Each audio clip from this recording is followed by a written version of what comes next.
Herkese merhaba. Evrenin Enerji Atölyesi'ne hepiniz hoş geldiniz. Tarot üçlü ilişkiler burç yorumlarımız olacak. Sizin için sorular hazırladım. Öncelikle sorularımı okuyorum sizin için. Üçüncü kişi ile güncel enerjisini. Buradaki üçüncü kişi bir kişi de olabilir ama diğer üçüncü kişilere karşı enerjisi de ne olarak yorumlayabilirsiniz. Size karşı güncel enerjisine, size ve üçüncü kişiye ile iletişimi nasıl? Size karşı özlem ve duygu enerjisinde ne var? Aranızda toksik bir ilişki, ciddi bir ilişki oluşur mu? Aklınızdaki kişi ile yakın zamanda ne değişiyor? Neleri yaşayacaksınız? Neleri göreceksiniz? Buradaki bir toksik ilişkiye döner mi? Aradaki kopuk iletişim burada artık sağlamlaşır mı? Ne istediğini bilir mi? Öncelikle ilk burcumuz Koç burcuyla başlıyorum. Koç burçları, aklınızdaki kişiye lütfen niyet edin.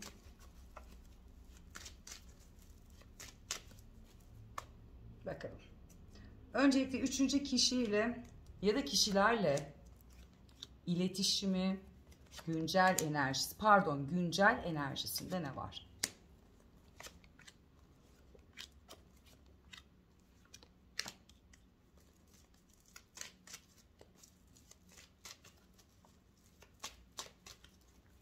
Koç burçları aklınızdaki kişinin üçüncü kişiyle aslında enerjisinde zorlandığı ve karşı tarafa da aslında gizli saklı, yani nedir, hani bir şeyleri net göstermeme. Burada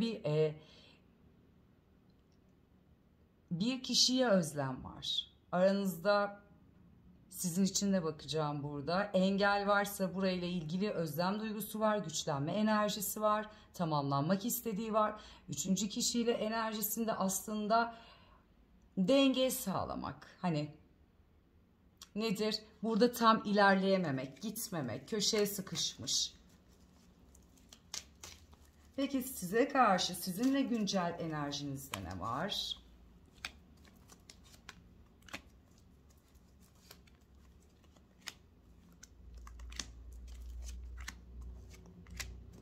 Sizinle güncel enerjisinde sizinle tamamlanmak, mutlu olmak, belirgin bir enerji. Yani nedir burada? Duygularını sunmak. Belki burada enerjinizde böyleyken daha çocuksu bir enerji de olabilir. Vurdum duymaz olabilir size karşı. Burayla ilgili tıkanmışlık olabilir. Ya da bir kopma enerji de yaşayabilirsiniz. Hani böyle, neden sen şu an böyle bir şey, her şeyden kaçıyorsun ya da sorumluluk almıyorsun. Bir varsın bir yoksun. Tamamen böyle şımarık bir çocuk enerjisi gibi aslında. Buranın farkında ve burayı düzeltme enerjisinde nedir? Hani evet, ben böyle davrandım.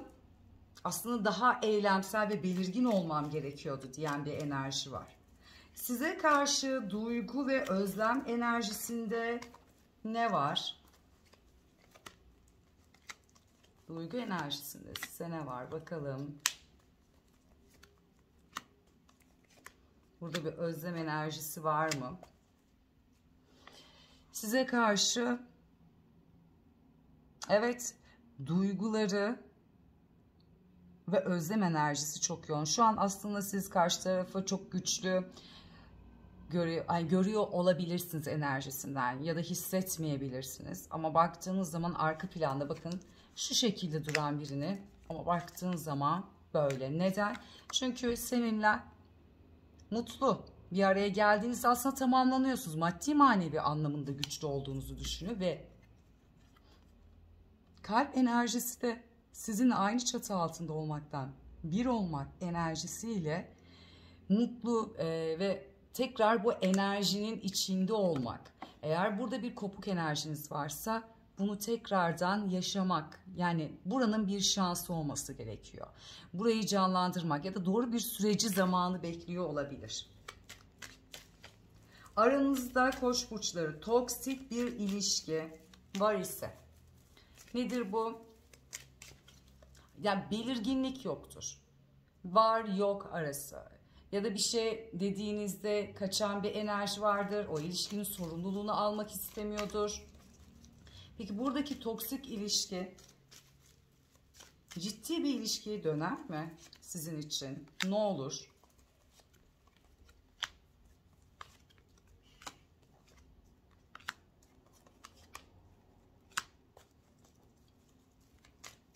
Evet, buranın bir şansı var. Buranın şansı olabilmesi için o da farkında. Üçüncü kişinin enerjisini aslında oradaki tutan veya olay neyse burayı bitirme enerjisi. Ve sizinle bu toksit belirsizlik enerjisi kesinlikle güneş ve kupasıyla tamamlanırmış. Aklınızdaki kişiyle yakın zamanda ne değişiyor? Neyi görüyorsunuz? Ne oluyor burada? Sizin için neler gerçekleştiriyor?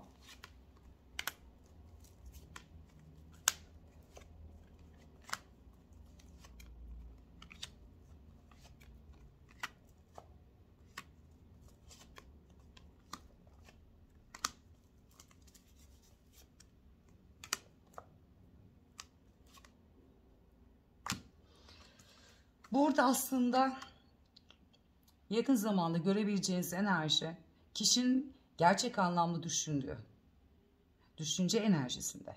Burada siz ve üçüncü kişinin enerjisi var. Burayla ilgili bir karar aşaması, ne yapacağını bilmiyor ve aslında kopamayan bir, sizden kopartamadığı bir enerji de var duygusal anlamda. Hayatınızda olmadığınız zaman güçsüz hisseden bir enerji ama hayatınızda, onun hayatında olduğunuz zaman kendini çok iyi hisseden bir enerji. Yani iyi gelen, şifa veren bir enerjiniz var karşı tarafa. Bir şeyleri aydınlatma isteği var. Bunu nedir? Duygularını çoğu böyle size göstermeyebilir ama arkada aslında size karşı derin duyguları olan biri. Bunu eylemleriyle, belki sözleriyle, arada çatışma, yani yakın zamanda ne olur, hani çatışırsınız da, tartışırsınız da hızlı bir şekilde, hani nedir, artık bir şeyler olsun ya da siz burada artık bir tepki verirsiniz. Ve burada ne olur dediğimizde, evet, bir şeyleri aslında size karşı gösterecek. Bakın nedir bu? Size karşı böyle ketum, hareketsiz ve bir şeyleri göremiyorsanız ve bundan dolayı sizin de ne yapacağınızı bilemiyorsun. Önünü göremiyorsun. Bakın elin kolun bağlı. Yani sağ mı sola mı, ilerlesem mi, arasam mı, dursam mı, beklesem mi? Ya öyle bir noktadasınız ki ne yapacağınızı bilmiyorsunuz. İlerleyemediğim bir enerjinin içinde kısılmış kalmışsınız. İşte burayı düzeltir. Yani aslında kontrolü ele alırsın, bir imparatoriçe olurmuşsun. Burada göstermediği ama sunduğu o çatışma nedir? İşte kavga, kıskançlık enerjisi aslında tamamlanırmış sizinle. Yakın zamanda Koç burçları kendinize özel hissedeceğiniz bir enerjiyle gelecek aklınızdaki kişi. Beni dinlediğiniz için çok teşekkür ederim. Yorumlarda buluşmak üzere. Danışmanlık almak isteyenler soruyorsunuz. Açıklamada WhatsApp numarası, sosyal medyalar var. Ulaşabilirsiniz. Teşekkür ederim. Merhaba sevgili boğa burçları. Aklınızdaki kişi. Öncelikle aklınızdaki kişi şöyle bir geçirin, enerjinizi yollayın buraya. Üçüncü kişiyle güncel enerjisinde ne var? Burada üçüncü kişilerin enerjisi de olabilir. Bir enerji de olabilir. Bakalım buradaki güncel enerji ne var üçüncü kişiyle? Üçüncü kişideki enerjisinde bitme enerjisi var boğa burçları. Artık tamamen dünyasından çıkartmış, gitme. Bakın dünya kartı ve bırakma enerjisi var. Peki sizinle güncel enerjisinde ne var?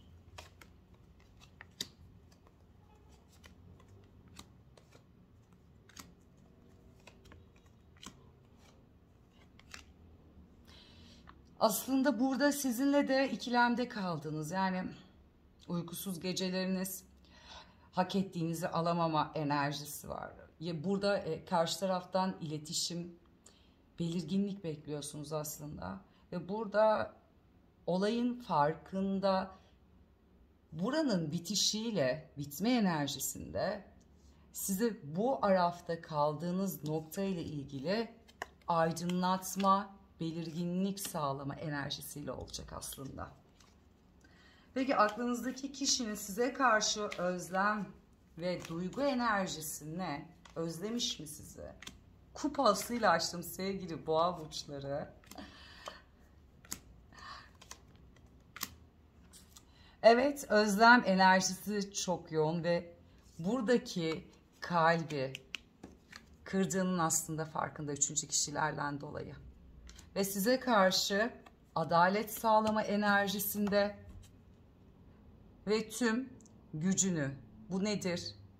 Duygularını, varlığını, sonsuzluğunu, yani hayatında size çok özel hissettirecek, etkilendiğini gösterecek bir enerjiyle, duyguyla gelecek size. Bakalım geliyor mu? Bir anda söyledim ama çok yoğun çıktı bu arada. Peki aranızdaki toksit ilişki ciddi bir ilişkiye döner mi? Buradaki artık biter mi? Ne olur? Burada tamamlanan bir ilişki olur mu sizin için sevgili boğa burçları? Kartlar evet. Yani şu ana kadar belki karşı tarafın zorlandığı bir enerji vardı. Burada yorgun, bitkin, artık hani hareket etmek istemeyen, çabalamak istemeyen, durmak isteyen, hani hareket etse bile artık yani işte bununla da mı uğraşacağım veya bunu yapmak durumunda mıyım? Hani böyle olsa, yani kendi kurallarıyla ilerlemek isteyen biriymiş. Ama buradaki toksit ilişki artık güneşle şifalanıyor. Burası artık tamamlanma bir enerjisine gidiyor. Peki yakın zamanda aklınızdaki kişiyle ne değişiyor? Ne yaşıyorsunuz sevgili boğa burçları?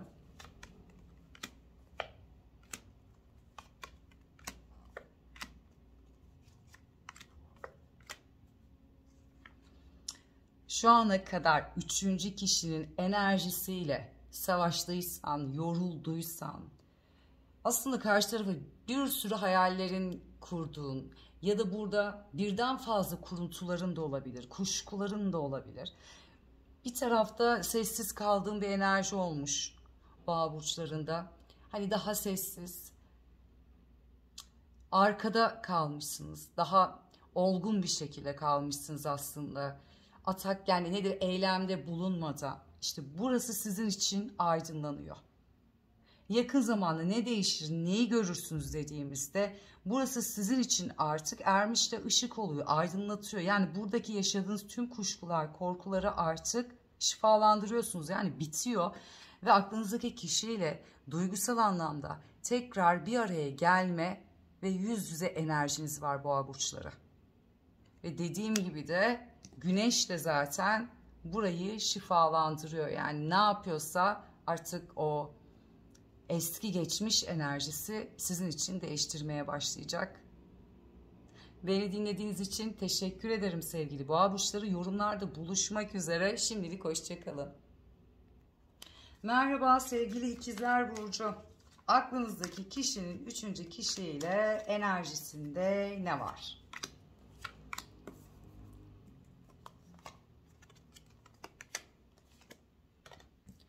Aklınızdaki kişinin burada üçüncü kişiyle daha önce eylemsel bir şeyleri başlatma enerjisi varsa artık burada bitiş. Her iki taraf arkasını dönmüş, bitme enerjisi oluşmuş burayla. Sizin de bakalım güncel enerjinizde size karşı ne var?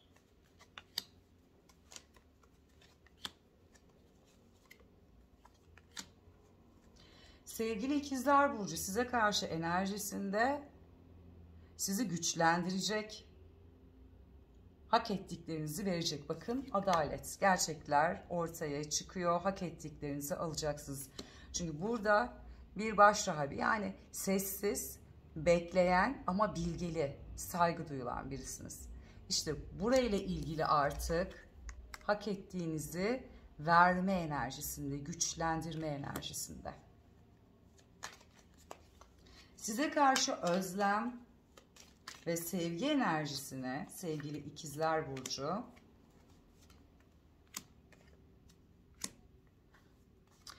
Sizinle başlama enerjisi var aslında.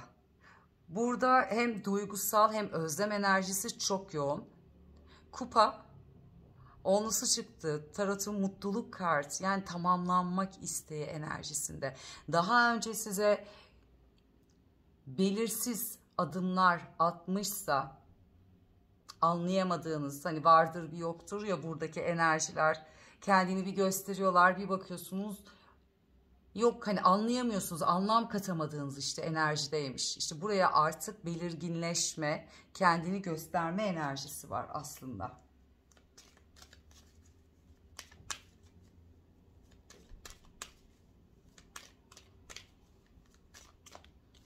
Şöyle.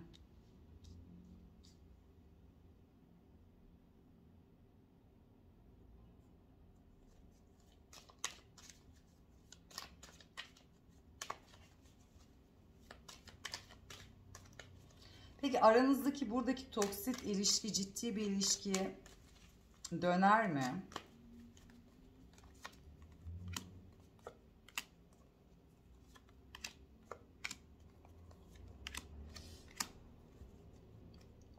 Sevgili İkizler Burcu, buradaki toksit ilişkinin daha devam edeceğini gösteriyor. Çünkü buradaki üçüncü kişi, her ne kadar burada enerjiyi biten bir enerji olsa da bu tarafta hala kendini sürdürecek bir enerji var. Ama aslında bu taraftan kendi mutluluğu veya duygusal anlamda olduğu için değil, sanki buraya mecbur ve bağımlı bir enerji var.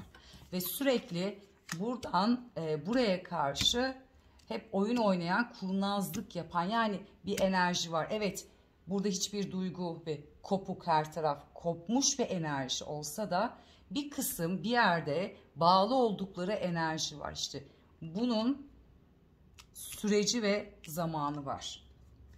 Peki aklınızdaki kişiyle yakın zamanda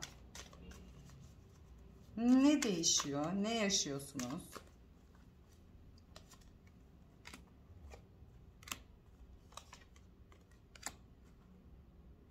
Sevgili İkizler Burcu, aklınızdaki kişiyle aslında tekrar bir iletişim, bir araya gelme enerjiniz var. Ve size karşı gösterdiği iletişim, duygu enerjisiyle kendi değerinizi görmeye başlıyorsunuz. Eğer burada görmediğiniz bir süreç varsa artık bunu tamamlandığını görüyorsunuz. Yani karşı tarafa baktığınızda evet, sen gerçekten benden etkileniyorsun, beni seviyorsun. Burası için bir şeyler yapmaya, yani emek veriyorsun ve karşı tarafı aslında anlamaya başlıyorsun. Nedir? Orada karşı tarafta artık bir şeylerin bittiğini ve oradan kurtulma enerjisinde mutsuz olduğunu fark ediyorsunuz sevgili İkizler Burcu. Beni dinlediğiniz için teşekkür ederim. Yorumlarda buluşmak üzere. Şimdilik hoşça kalın.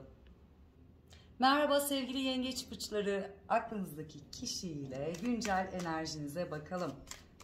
Önce üçüncü kişiyle güncel enerjisinde ne var? Ortak enerji alanlarında şu an ne var?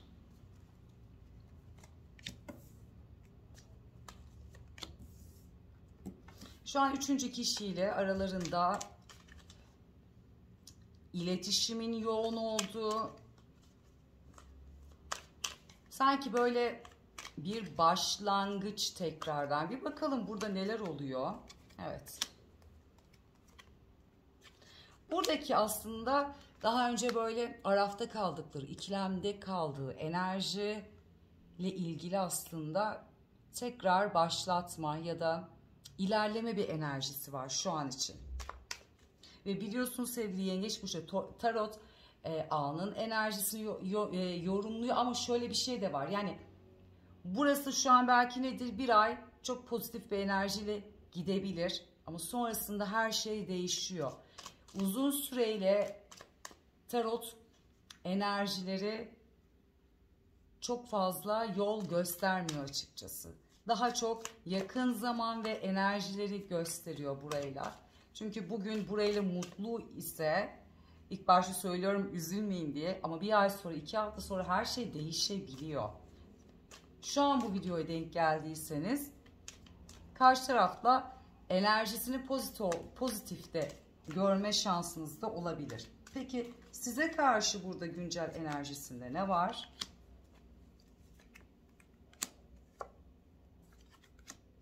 Size karşı burada güncel enerjisinde siz bir kalp kırıklığı yaşamışsınız. Üçüncü kişiyle ilgili ne kadar güçlü olsanız da yengeç burçları burada bir kalp kırıklığının üzüntüsünü yaşıyorsunuz. Çünkü karşı tarafın kendi dünyasıyla ya da kendi hayatıyla ilgili ilerleme, gitme enerjisini görmüş olabilirsiniz. Peki aranızda buradaki yaşanan toksit ilişki sonrasında burada sizin için ciddi bir ilişkiyi döner mi sevgili yengeç burçları? Bir bakalım ne olur burayla ilgili sizin için.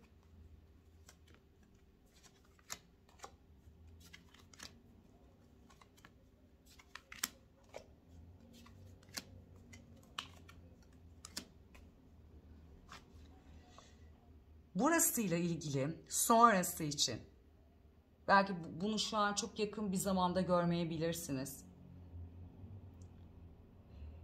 Buradaki başlattığı veya yaşadığı enerji aslında şu an bakın ne kadar pozitif ve başlatma ve mutlu olan bir enerji de görüyorsunuz. Sanki tekrardan kendini burayla ilgili böyle mutsuzluk, o ilk baştaki ilerleyemediği, yani ilerleyen ama şu an ilerlemediğini görecek. Köşeye sıkışacak. Yani aslında bazen bir şeyler yaşanır veya hissedersiniz ya, o an çok böyle yüksek enerjili olursunuz, iyi hissedersiniz. Ya evet, bu hani tamamlandığını düşünürsünüz ama zaman geçtikçe, tanıdıkça, bir şeyleri farkına vardıkça geriye döndüğünüzde hayır, yani burası aslında tamamlanmadığını, yanlış o an hissettiği duyguyla ilerlediğini düşünen bir enerji var. İlk başta gittiğinde böyle değil ama sonra tanıdıkça, bir şeyler değiştikçe burasıyla ilgili artık o köşeye sıkışmış, yani adım, hani eskiden çok hızlı giden, emek veren enerjide artık duran bir enerji de var. Ve sonrası için dedik ki burada toksit olan sonrası size ne olur dediğimde, sonra burayı yaşadıktan sonra aslında sizle iletişime girme enerjisi olacak. Yani buradan çıktıktan sonra nedir bu? Belirginlik sağlama, kendini gösterme enerjisi. Belki sizinle daha bir konfor alanı vardı. Orayı düşünecek.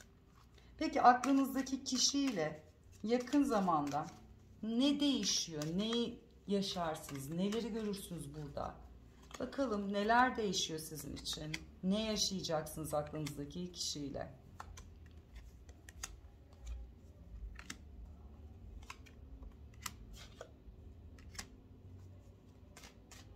Sevgili yengeç burçları, aklınızdaki kişiyle evet biten bir enerji, bir şeylerin böyle yüzleştiğiniz bir enerjisi olabilir ya da uzaktan izlediğiniz ve kalp enerjinizde de kaygı, korkuları, aslında o sevginizi hep böyle korku enerjisiyle beslemişsiniz. Bitmiş ama yakın zamanda buradan size belirginlik.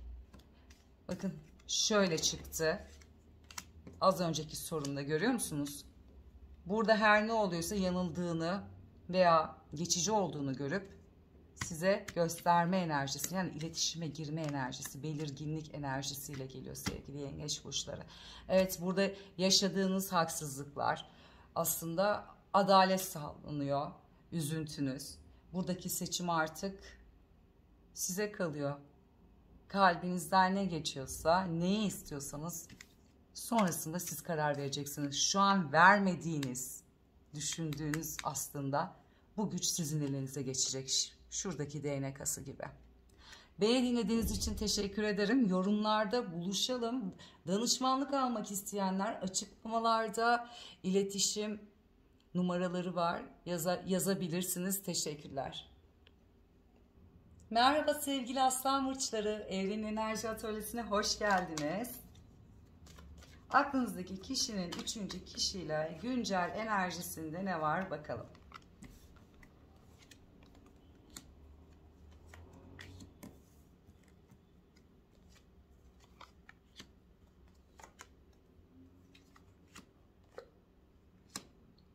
Aklınızdaki kişinin güncel enerjisinde üçüncü kişiyle şu an etkileşim halinde, iletişim, belki bir şeyleri başlatma enerjisi olabilir.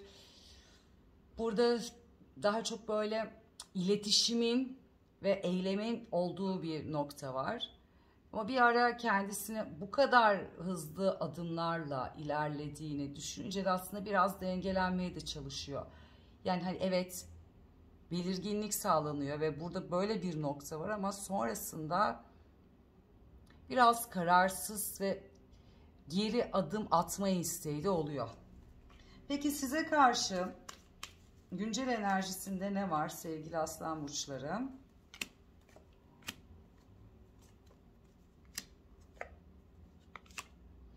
Aslan burçları size karşı da bu arada inanılmaz iletişim, hem duygusal hem belirgin sağlayacak, hani böyle tamamlanacak bir enerjiyle sizinle beraber. Burada dikkat etmeniz gerekiyor. Yani aklınızdaki kişi aslında aynı hızda sizinle de iletişim sağlıyor ve üçüncü enerjilerle de bu şekilde gidiyor. Peki size karşı özlem ve sevgi duygu enerjisinde ne var?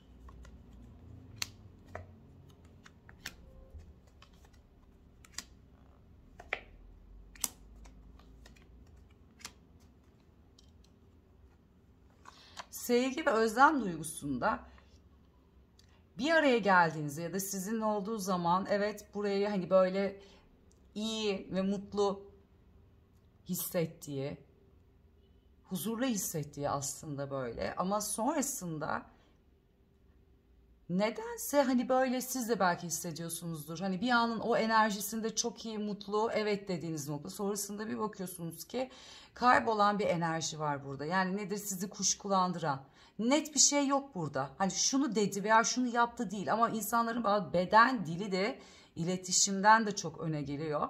Ve oradaki aslında o beden dilini ve gösterdiği enerjiden böyle gidiş enerjisi hissediyorsunuz. Bir anda bunu yüksek hissettikten sonra bir an kaybolan bir enerji var burada.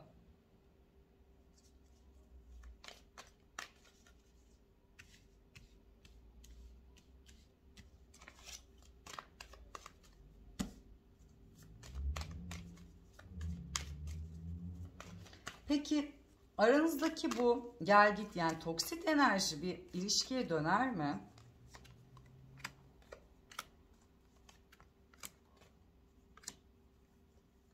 Dönme şansı yüksek. Neden? Aslında burada üçüncü kişilerin enerjisini bitirme noktası olduğu noktada size karşı aslında evet, yüksek tılsım ve yıldız çıktı. Başlatma enerjisinin çok yüksek olduğunu gösteriyor. Belki burada o yaşadığı gel git enerjilerin kararsızlığı belli bir noktada olacak. Buraya sizin için kart açacağım. Neden? Burayı merak ettim çünkü hani böyleyken neden bir anda buradaki ilişkiyi taşıma kararı alıyor? Ne oluyor burada?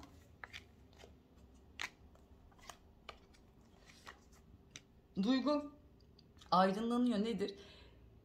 Sizin de belki geri adım, hani sessizliğinizden, karşı tarafın size karşı olan tam adım atamayışından dolayı aslında bir şeylerin farkına varıyor. Yani burada zaman geçtikçe, bir şeyleri gördükçe duygusal anlamda, sevgi anlamında yükselen bir enerjisi olacak. Büyük bir ihtimalle şu an çok yoğun hissetmediği şeyi süreç içinde size bağlanma enerjisi var.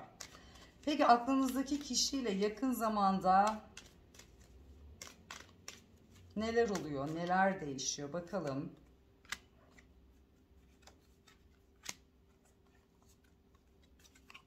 Tamamlanıyorsunuz sevgili aslan burçları. Buradaki o kopuk yani başlayamayan enerji artık başlıyor. Güneş ve kupaların ikilisi. O kadar farklı bir enerjiyle buraya giriyorsunuz ki yani birden fazla belki ya da bir enerji de olabilir, varlığını veya sizde olmadığını hissediyorsunuz. Ve öyle bir noktada ki zaman ve o nokta ilerledikçe karşı tarafın artık yolu sizin yolunuz oluyor. Bunu anlıyor. Çok güzel geldi kartlar. Güneş ve kupaların ikilisi. Başlama enerjisi böyledir. Zaten insanlar ilk başta birbirlerini tanıyamıyorlar, ilerliyorlar ama tam noktada olamıyorlar.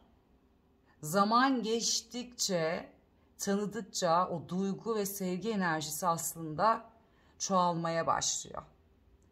Ve alışkanlığa dönüşüyor. İşte o zaman bu iyi gidiyorsa, iki taraf için olumluysa, bir şeyler başlatma enerjisine olmuş oluyor. Burada da sizin de güneş ve kupaların ikisi çok kararlı bir şekilde geliyor. Beni dinlediğiniz için teşekkürler. Yorumlarda buluşmak üzere. Şimdilik hoşça kalın. Merhaba sevgili Başak Burçları, Evrenin Enerji Atölyesi'ne hoş geldiniz. Aklınızdaki kişi, üçüncü kişiyle güncel enerjisinde ne var sevgili Başak Burçları? Aklınızdaki kişinin üçüncü kişiyle enerjisinde uzun zamanlar belki burada bir ikilem yaşamış olabilir, bir kararsızlık olabilir, egolar çatışmış olabilir. Burada aslında birçok şeye arkasına dönen ve gitmek isteyen ya da giden bir enerji var burada. Yani bir bağlantı, ne iletişimle ya da duygusal anlamda bir bağlantı yok. Peki sizinle güncel enerjisinde ne var sevgili Başak Burçları? Bakalım.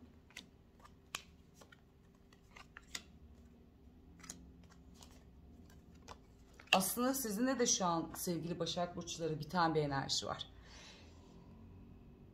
Siz de burada karşı taraftan iletişimi bekleyen, eylemini bekleyen bir enerjidesiniz. Ama aklınızdaki kişi o kadar böyle ne istediğini bilen, kibirli, güçlü, yani dediğim dedik denen bir enerji aslında burada. Tamamen kendi yönetmek isteyen bir enerjide.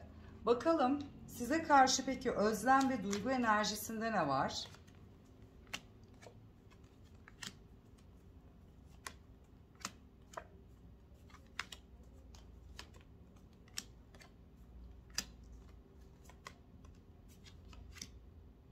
Sevgili Başak Burçları şöyle, o kadar kibir ve hani dedik ya ne istediğini bilen ama arkadan hani ne istediğini bilen biri olarak ama arkadan baktığınız zaman da aslında huysuz, mutsuz, ne istediğini bilmiyor. Ben burada yani ya bir şeyden sizinle olan geçmişe baktığı zaman evet bir şeyleri isteme enerjisi var ama sonrasında harekete geçmiyor, kendini kapatıyor. Eylemsel olmak isteyip de ama o eylemi size değil, kendi hayatına, dünyasını veriyor. Buradaki insanın, aklınızdaki kişinin belki psikolojik olarak ya da enerjiyi göstermemek ya da mutluluğu bilmemek, bunu nasıl alacağını, nasıl göstereceğini aslında bilmiyor. Daha inatçı ve o kendi bildiği yoldan gitmek istiyor. Ama hep böyle bir sınırda giden bir enerjisi var. Zorlayıcı bir enerjisi var.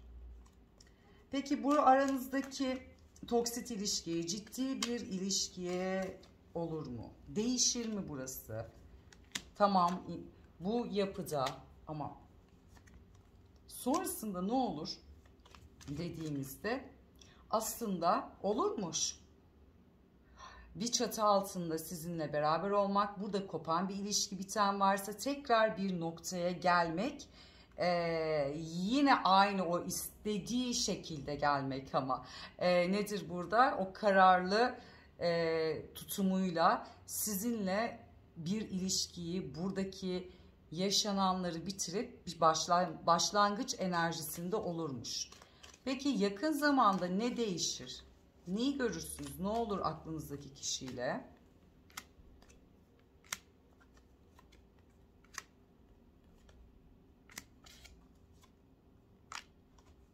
Ne değişir? Yolunuz aydınlanır sevgili Başak Burçları. Bakın bu tutumda ya şu an. İşte üçüncü kişiyle de böyle, size de böyle. Özlem dediğimizde o enerjiyi, sevgiyi gösteremeyen, veremeyen, o iletişime girmektense bir an vazgeçip kendi hayatıyla ilgili bir şeyleri başlatıyor. Ama peki dediğimizde burada bu oluşur mu? Buradaki o toksit ilişki ve sonrasında bunu bir ilişkiye döndürür mü dediğimizde yapar. Yapan bir enerji var burada. Peki burada neyi görürsünüz? Yolunuz aydınlanır dedik. Nedir? Emek verdiğini görürmüşsünüz. Yolunuzu aydınlatırmış. Buradaki aydınlanacağınız şey aslında duygu enerjisi. Ama nedir? Burada hani vay seviyorum, aşığım değil de bu kendince nasıl belirginlik sağlayabiliyorsa, hani nedir bu, belki beden dili olabilir, isteme olabilir, hiç söylemediği belki bir kelimeyi duyarsınız ve hiç merak etmiyordu dediğin şekilde yolunu aydınlatır. Yani bu da bir duygudur. Herkesin duygularını ifade etme veya gösterme şekli tabii ki farklı. Evet, aklınızdaki kişiyle buradaki olan aslında yaşanan o kopukluklar ilerlemeye devam edermiş. Biraz ağır gibi olur ama kendi bildiği yoldan gelip size belirginlik sağlayan bir enerji olacak. Beni dinlediğiniz için teşekkürler. Yorumlarda buluşmak üzere. Hoşça kalın. Merhaba sevgili terazi burçları, Evrenin Enerji Atölyesi'ne hepiniz hoş geldiniz. Aklınızdaki kişinin 3. kişiyle ortak enerji alanında neler var? Bakalım burada.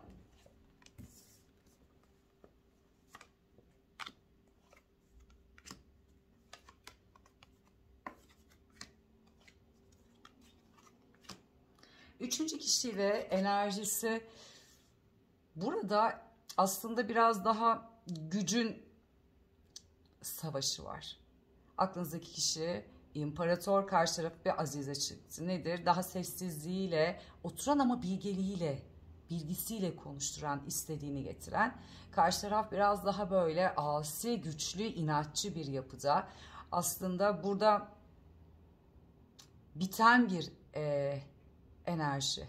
Yani burada duygunun ve iletişimin yoksun olduğu bir enerji var aslında. Yani her iki nasıl bir çatışma olursa olsun burada veren yok. Yani nedir burada? Sevgiyi veren yok, alan yok. İletişimi veren yok. Ya da iyi olan, güzel olan enerjiyi birilerinin verip alması gerekiyor. Burada burayla ilgili aslında kıtlık, yani yokluk enerjisi var. Bir an böyle eylemsel gibi bir şeyler oluşurken bir an bir bakıyorsunuz ki mutsuz olan, oturmuş bir enerji, duygunun olmadığı, sevginin olmadığı hiçbir şey aslında hiçbir şeyi harekete geçiremiyor. Peki size karşı duygu enerjisinde, güncel enerjinizde ne var? Burada da sizde de aslında biten bir enerji var sevgili terazi burçları. Sizde bekleyen ve giden bir taraf var burada, ama gittiyse bile veya burada biten bir şey, enerji varsa bile şuradaki olan mutsuzlukta yine aynı noktada yaşayan bir enerji var. Peki size karşı duygu ve özlem enerjisinde ne var?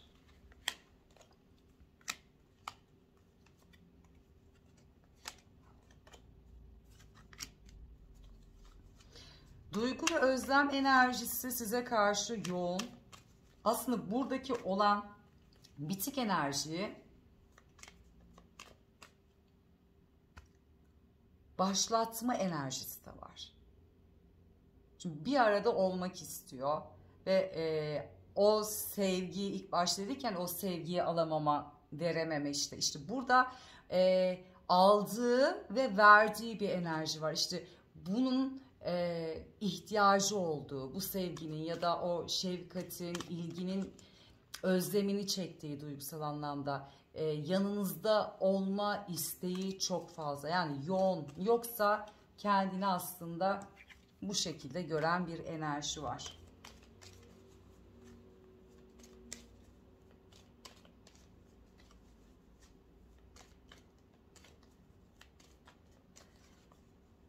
Peki burada neler olur? Başlığının bir enerji olur mu aslında? Bakalım. Evet. Ya burada her ne olduysa tekrar aslında siz bir araya gelme enerjisinde olacaksınız. Tamamlanacaksınız. Şu an bitikse veya iletişiminiz yoksa bunun artık şöyle diyelim, aslında doğru cümleyi kullanamadım. Belki de bunun olması gerekiyordu karşı tarafın bunu görmesi için. Çünkü buradaki onu besleyen, hani telefonunuzun şarjı bittiğinde nasıl koyarsınız? Aynı o şekilde olanın siz olduğunuzun farkında. Eğer burada böyle bir çocuksu bir enerji ya da egosal olarak gittiyse işte bunun pişmanlığını görüyor. Ve yıldız dünya olarak da aslında tamamlanma enerjisiyle gelecek. Yakın zamanda neyi görürsünüz peki? Neleri değiştirecek? Bakın birçok şeyi değiştiriyor. Burada o vermediği, alamadığınız her ne varsa bakın veren bir enerji var. Yüz yüze gelip buradaki yıldız ve dünya kartı gibi hem tamamlanma hem çok istediğiniz ne varsa aslında burada olma enerjisi var. Beni dinlediğiniz için teşekkür ederim. Yorumlarda buluşmak üzere. Danışmanlık almak isteyenler açıklamada tüm bilgiler detaylı bir şekilde yazıyor. Şimdilik hoşçakalın. Merhaba sevgili Akrep Burçları, Evrenin Enerji Atölyesi'ne hepiniz hoş geldiniz. Aklınızdaki kişinin 3. kişiyle güncel enerjisine bakalım.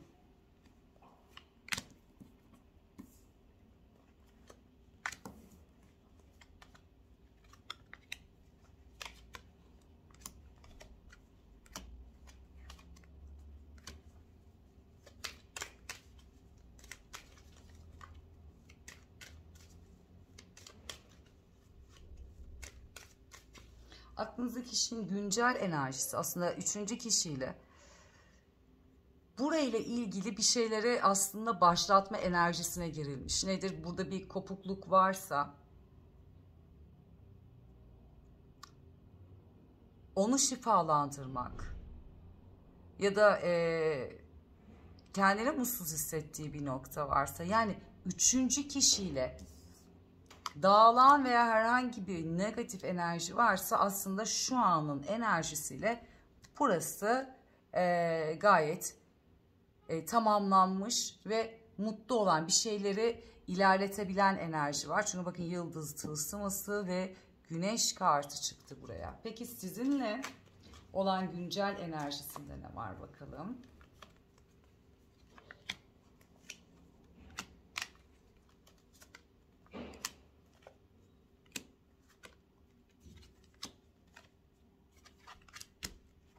Sizinle güncel enerjisinde sürekli bir geldiğini görüp ve bir geri çekildiğini görüyorsunuz. Nedir burada işte? Bir güçlendiğini görüp bir zayıflığını görüyorsunuz. Aslında burada bir bunu size gösteren bir enerji var. Arkaya baktığınızda öyle değil. Aslında çok güçlü.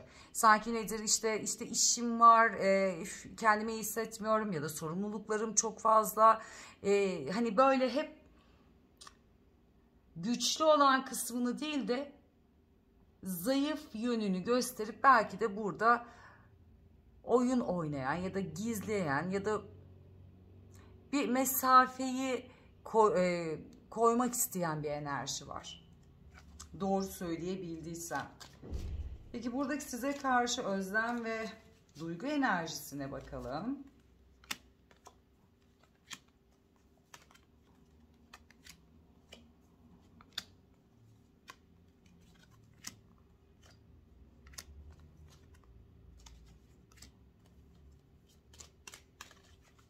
Burada duygudan çok size karşı aslında yaptığı haksızlıkları düşünen bir enerji var. Buradaki haksızlık, oynadığı oyun nedir? Gerçeği yansıtma işi. Burada 3. kişinin bir enerjisi var aslında ve bu 3. kişinin enerjisini size belki çok farklı yansıtıyor olabilir ya da hiç bilmiyor olabilirsiniz de. Buranın enerjisini taşıyıp aslında geriye baktığında sizi ne kadar mutsuz ettiğini de düşünen bir enerji var. Peki aranızdaki bu ilişki, toksik ilişki, bakalım sonrasında bir beraberliğe döner mi? Ne olur?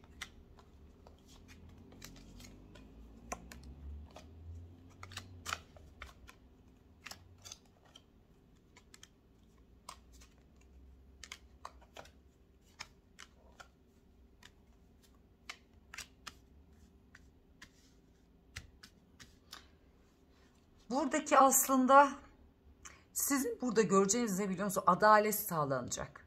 Bir şekilde bu insanın şu an hissediyor olabilirsiniz, bir şeyleri seziniyor olabilirsiniz ama gerçeklerle tam yüzleşeceksiniz ve çünkü bunun oynadığı, yaptığı oyunun her şey ortaya çıkarmış olacaksınız. Yani bu sanki ilahi adalet. İşte bak, her şey önüne dökülecek. O kafandaki tüm sorularınızın cevabınızı bulacağınız bir dönem olacak. Arkadaki oynadığı kurnazlıktan tutun her şeyi. Ve evet, bunlar ortaya çıkıyor ama gelir mi böyle bir şey de? Kesinlikle geliyor. Çünkü güçlü olduğu, iyi hissettiği sizsiniz. Buradaki olay üçüncü kişiyle bambaşka bir enerji boyutuna girmiş aslında. Ama kendi o bitik enerjiyle orada ne yaşanacak? Çünkü burada bir detaylı bir bakım olmadığı için ne yaşanıyorsa bu tarafa doğru yol alan bir taraf var yani. Bakalım ne göreceksiniz? Burada ne oluyor? Ne biliyor musunuz işte? Denge, iletişim. Hani burada cimrilik yapıyordu ya, bir var ve bir yok olan enerjisi işte.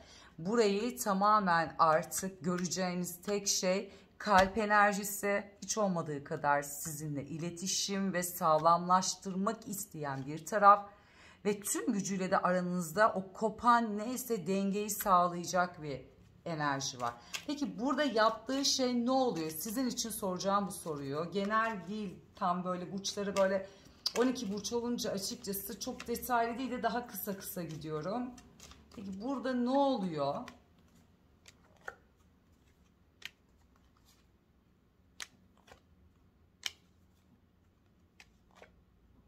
Buradaki olan şey aydınlanıyor. Burada güçlendiği ya da oynadığı neyse bitiyor. Burada sizin enerjiniz çıkıyor. Yani sizin enerjinizin farkına varıyor aslında. Yani sensin. Burada bir şey yok. Ya burada oynadığı ya da işte mutlu olduğu gibi göründüğü bir tablo yok aslında. Ya da o mızmızlandığı. Aydınlanma yaşıyor. Bir şeylerle yüzleşiyor kendi dünyasıyla ve buranın farkına varıyor. O yüzden bu kadar zaten size net bir şekilde gelmeye başlıyor. Beni dinlediğiniz için teşekkür ederim. Yorumlarda buluşmak üzere. Şimdilik hoşça kalın. Merhaba sevgili yay burçları, Evrenin Enerji Atölyesi'ne hoş geldiniz. Aklınızdaki kişinin üçüncü kişiyle enerjisine kartlarımızı açalım.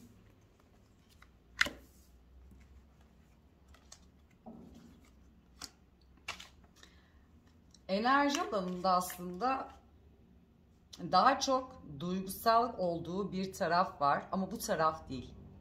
Burada başka bir enerji var. Sizin için de bakacağım burada siz misiniz diye. Buraya daha çok böyle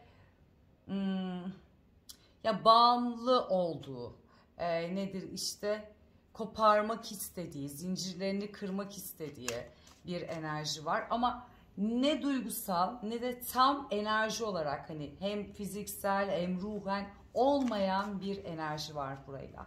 Peki size karşı ne var bakalım?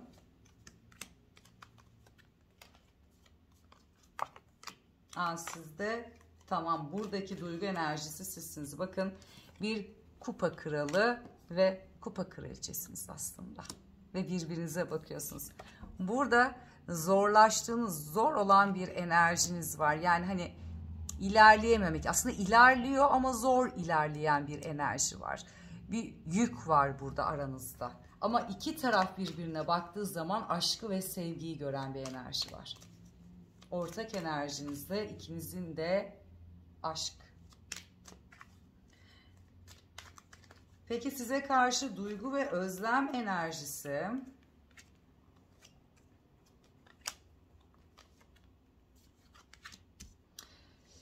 size bayağı bir özlem ve aşk duygusu, sevgi duygusu var. Kartlar zaten burada ortak enerji alanınız da çok güzel geldi.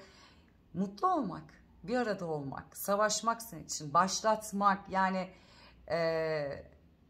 ne istiyorsanız, ne vermek istiyorsa aslında her şeyi veren bir enerjisi var burada. Peki buradaki ilişki toksitse ve hani tamamlanmadıysa bir tamamlanma yaşanır mı? Ne olur? Bu sevgi, bu kadar güzel sevginin enerjisi, bakalım ne olur?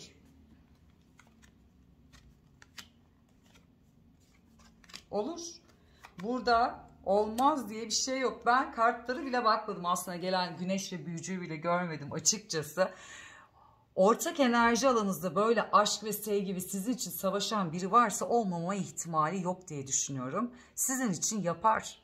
Burada beraber olmak isteği, her şeyde yıkan bir enerji var. Aşkı ve sevgisi için aslında. Bakın, güneş ve büyücü, tamamlanma enerjisiyle. Peki yakın zamanda aklınızdaki kişiyle ilgili neler değişiyor? Neler yaşıyorsunuz? Hangi enerjiler oluyor?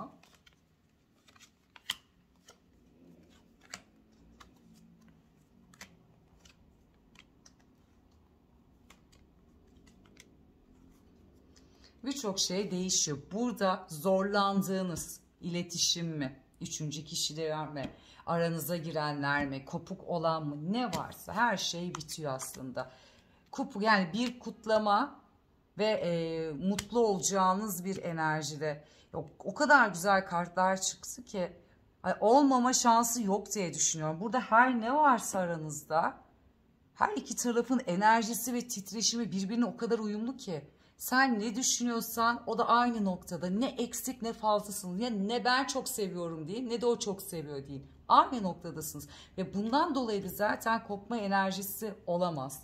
Yani bu ilişki bu şekilde ilerler. Yani mutlu, tamamlanmış, sevdiklerinizle paylaşacağınız, belki ciddi bir değişikliğe uğrayacağınız hiç olmadığı kadar.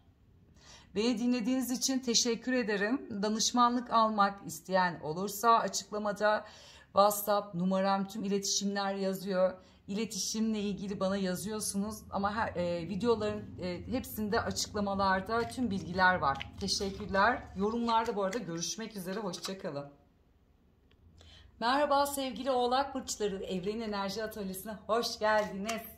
Bakalım üçüncü kişiyle, aklınızdaki kişinin enerji alanında ne var? Burada bir üçüncü kişi enerjisi var ise ya da flörtöz biri ise, üçüncü kişiler varsa buralara karşı nasıl bir enerjisi var dediğimizde, Oğlak burçları birden fazla, dediğim gibi hani bir kişiden fazla değil, birden fazla enerjiler var. Hani birini yıkıp gidip diğeriyle bir iletişim kuran, diğeri bekleyen, böyle biraz karışık enerji alanı üçüncü kişilerle sevgili Oğlak burçları. Peki size karşı enerji alanınızda ne var bakalım?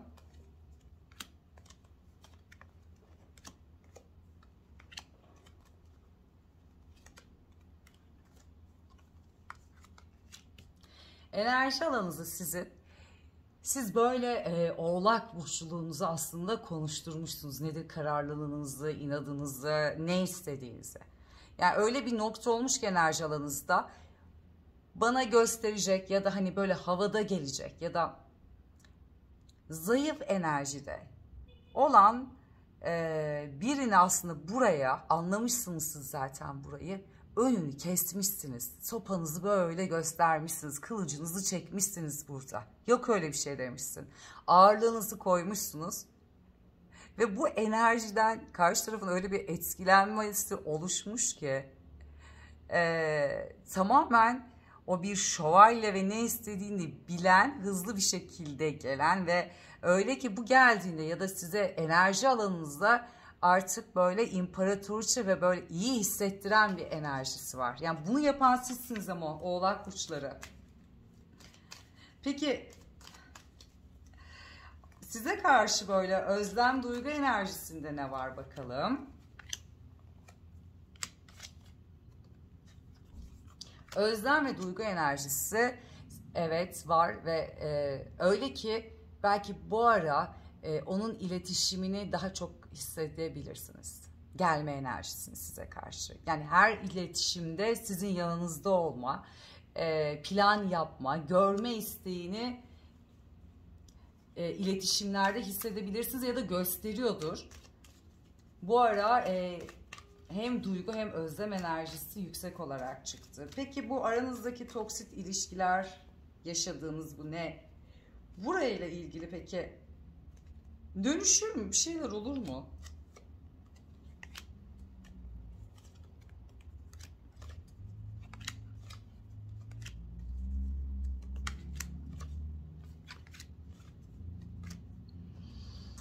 Aslında burada sizin de karşı tarafında evet daha sorunların çözülmesi gereken bir şey var. Yani burada karşı tarafta değil. Hem sizde hem onda, ikinizde de. Bu enerjinin şu an şimdi böyle olması gerekiyor. Çok böyle hızlandığında her iki tarafta aslında köşeye sıkışacak noktada. Yani böyle giderse şu an için evet, ama sağlam adımlar atılırsa, ilerlerse aslında iki tarafında şu an bu enerjiye uyum sağlanmadığı çıkıyor. Peki aklınızdaki kişiyle yakın zamanda ne değişiyor? Neler yaşıyorsunuz? Ne oluyor?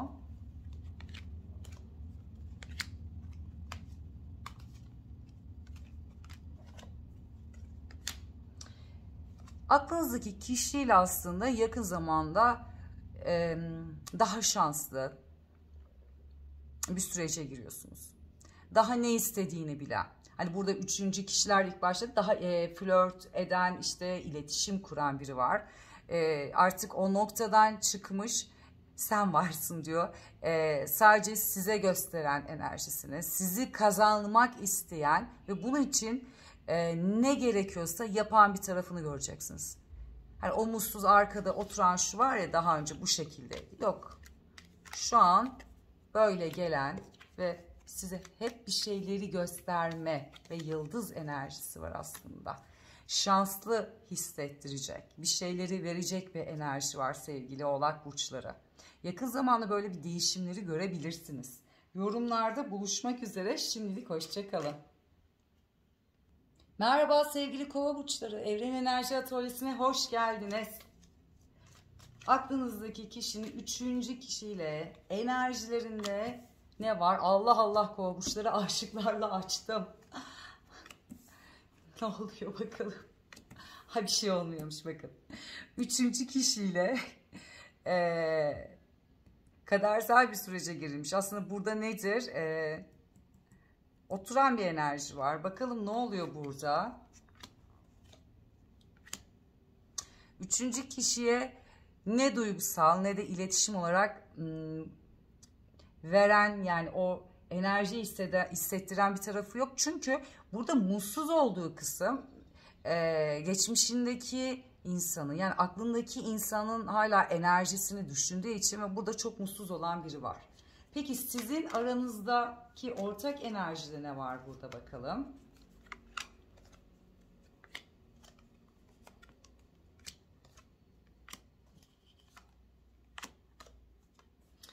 Aslında demek ki şöyle, buradaki insanı düşünen sizi düşünüyor. Burada ilerlenmediğini, zorlanan, sanki bir şeyler oluşmuş, bir şeylerle yüzleşmişsiniz. Burada bir nedir bu? Sakladığı, bakın görüyor musunuz? Kılıçların yedilisi çıktı. Üzgün olduğunuz, bir şeyle yüzleştiğiniz kısım kalmış ve burada aslında ölüm enerjisi var. Yani iki tarafta şu an mutsuz bir enerjide bu yaşananlardan dolayı, ama üçüncü tarafa da verecek bir, varsa bile orada olmayan bir enerji var sevgili Kova burçları. Size karşı özlem enerjisi ne? Duygu enerjisi ne aslında bakalım. Size karşı evet, özlem ve duygu enerjisi çok yoğun. Ve bir o kadar da dengelenmeye çalışıyor ama buradaki denge şöyle bir şey. Laf, söz, kavga, buradaki iletişim nasıl ne geçtiyse burayı aslında hani unutmaya çalışıp orayı dengeliyor aranızdaki geçenleri. Ama kalbinde evet tekrar seni görmek, yüz yüze gelmek, bu sevgisini sunma enerjisi var. Peki buradaki ilişki toksit olan bir ilişki. Bir ilişkiye döner mi buradaki yaşananlar? Ne olur bakalım. Önce bakın bir çatışmalar çıkıyor.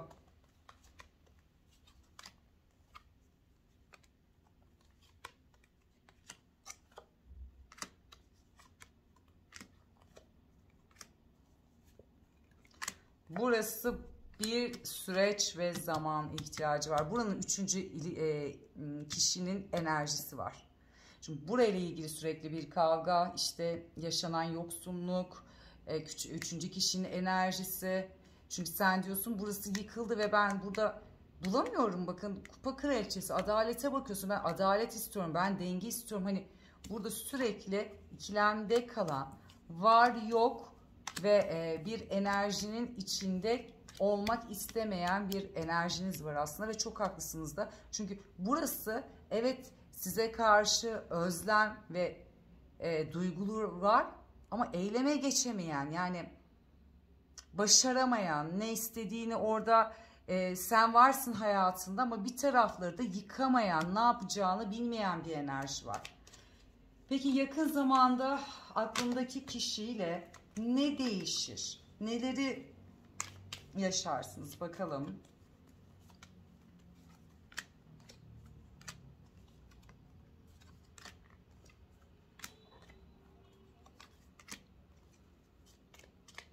Ne değişir aslında? Bakın yapamadıklarını belki yapmaya başlayacak.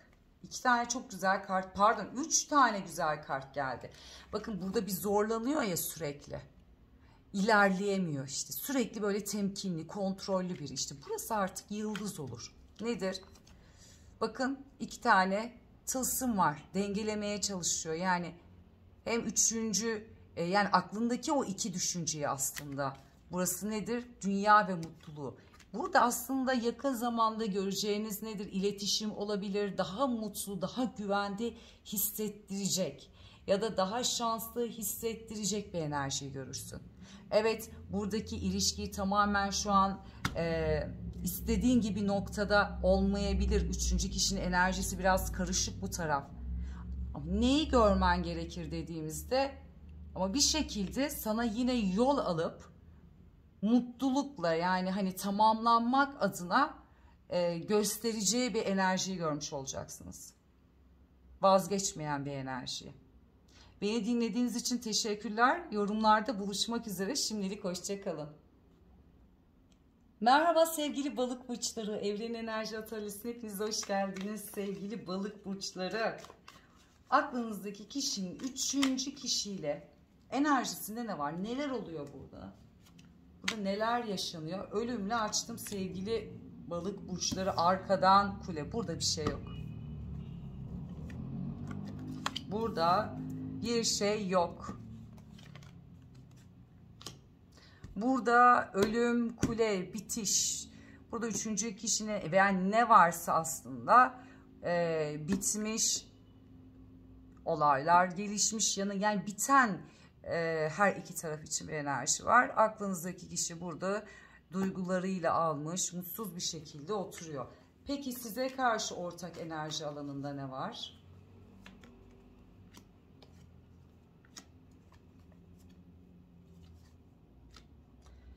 Balık burçları, şansınız dönüyor. Bir de balıklar hani ilişkide şanslı değildir.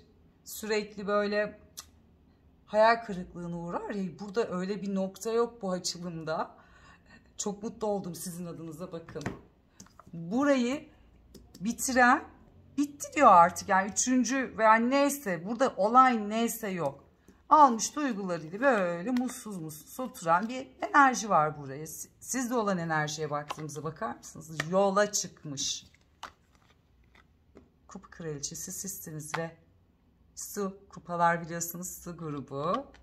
Ve bir değnek, ateş ve su yola çıkmış, geliyor. ve dünya kartı. Buradaki biten enerjiyle artık dünyayla ikimizin tamamlanma enerjisi var. Sevgili balık burçları, çok güzel geldi. Size karşı özlem ve sevgi duygusu ne bakalım? 2 kart diyorum, açmayacağım. Çünkü o kadar güzel ki. Evlilik mi deseniz, bitik bir ilişki ise başlatma enerjisi, aynı çatı altında olmak, dünya bakın ve araba. Yani hızlı bir şekilde sizinle olma enerjisi, tamamlanma enerjisi ve evet burada sevgi ve özlem enerjisi çok yoğun. Peki aranızdaki bu ilişki toksit olan bir ilişkiye döner mi sevgili balık burçları? Ben buradaki kartlardan sonra dönmesi gerektiğine inanıyorum. Çok güzel geldi. İnanılmaz güzel enerji. Bakalım olur mu? Olurmuş. Çünkü buranın 4 kart sevgili balık burçları. İnanın çok şaşkınım ben de. 3. kişiyle bakar mısınız? Adalet ve bitiş. Buradaki yıkım boşanma da olabilir. Beklenen bir enerjidir, bitme net artık bitmiştir. Çünkü 3. kişinin arasında adalet ve bitme enerjisi, sizinle dediğimizde büyücü, başlangıç enerjisi. Tıpkı dünyayla olduğu gibi. Peki yakın zamanda sevgili balık burçları, aklınızdaki kişiyle hangi enerjileri, neler değişiyor, neler yaşarsınız bakalım.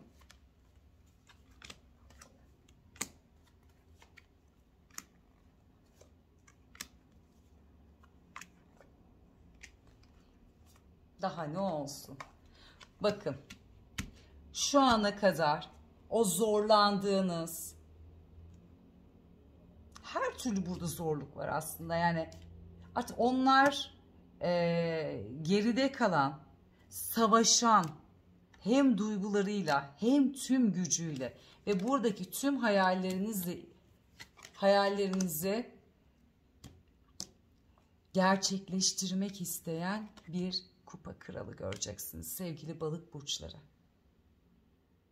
Çok güzel geldi kolektif enerjide. Buradaki güzel tüm enerjileri sizin için kabul ediyorum ve beni dinlediğiniz için çok teşekkür ederim. Yorumlarda buluşmak üzere. Danışmanlık almak isteyenler, iletişim bilgileri, videoların hep açıklama kısmında yazıyor. Oradan ulaşabilirsiniz. Şimdilik hoşça kalın.